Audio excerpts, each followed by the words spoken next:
किशोरी झा सबटा के प्रणाम करै छी। एकटा ब्राह्मण बाबू के गीत सब पढ़ेलहुँ हँ नीतीश स्मृति जी। ब्राह्मण बाबू एलखिन आंगनमा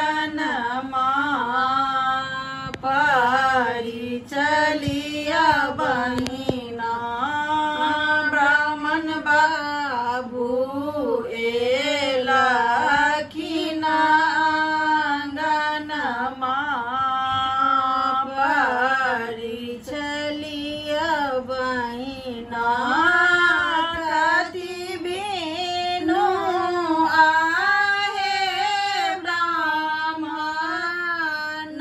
मुहमा मलिन भेला।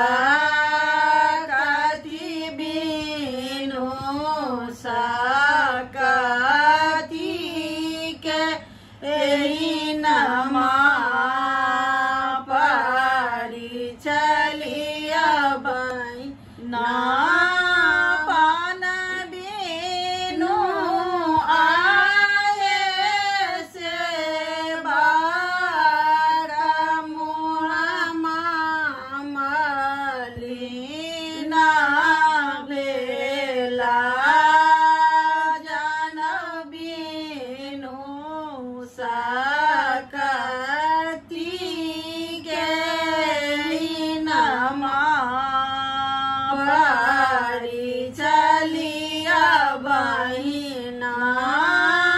खायलिया आए ब्राह्मण पाकल बीरापन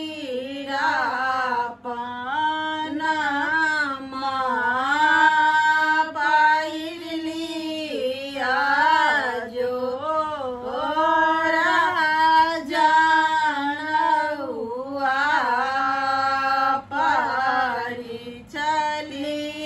बहिना।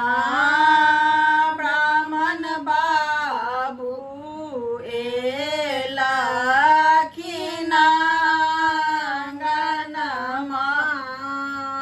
परी चलिया बहिना। ब्राह्मण बाबू एलखिन आंगनमा